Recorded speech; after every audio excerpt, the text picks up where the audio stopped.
got our tickets, just locked them down. Clerks 3, the convenience tour, Clerks 3. November 14th. I went to the last Kevin Smith show here. Well, we went to Movies. Oh, yeah, Obviously, Movies he was didn't great. He didn't show up, but No. I went to the, what is it? The Jay and Silent Bob rebooted. Oh, yeah, they did that at Paramount as well. Yeah, they did that at Paramount. We got some decent seats. It worked out pretty well.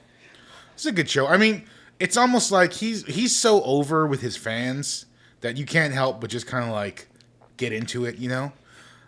I mean, to a certain extent, it's pretty niche, and he's been telling the same jokes for a long time, but his fans are way into it. Is he, and here's the hot take, is Kevin Smith the Mick Foley of Hollywood?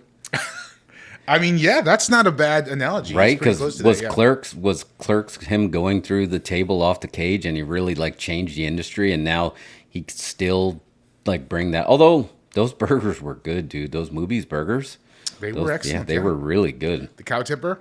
Cow tipper was Here's good. the thing. I think he was part of that 90s independent cinema wave. So Yeah. he's a big part of it. Absolutely.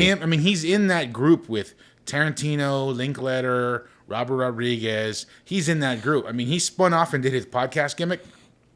But if there was like a magazine cover in the 90s, like new independent cinema, he'd be on that cover. Yeah. Oh yeah. And now he admittedly so, he's like, I don't know if I would have been able to succeed now like I did then, because now I would be a YouTube video, is how we kind of put it. But I think he would succeed because he does have a way of just like connecting with his audience. Well, he definitely brought something new to it. It was a little bit almost leapfrog off of Tarantino, because Tarantino brought in the casual dialogue to the film, right? To the movies. Yeah. Gangsters talking about hamburgers and TV shows.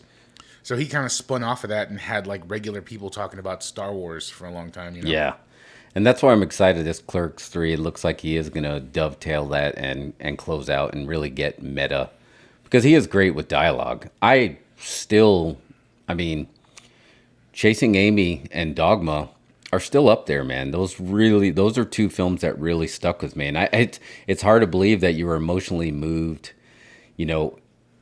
thinking back now, to be emotionally moved by the View Askew-universe characters, right? The same characters that came from Jay and Silent Bob Strikes Back and Mallrats were in this film, Chasing Amy, that really affected. I mean, Joey Lauren Adams, everything just worked so well for that film. And Dogma, also really worked for different reasons that really stuck with you. So, which is hard to find. If you have a Blu-ray of Dogma, yeah, or a DVD, you can sell it on eBay for like $100, I think. Oh man, there's always that part of me for those hard to find films to see. Is it out there yet? Like, did somebody cut a deal and not let us know yet? Because again, we were talking about this last week with Grindhouse, Planet Terror, Death Proof. I have the double feature in there, but Dogma is right up there too. That one that I wish I had in my locker that I can own.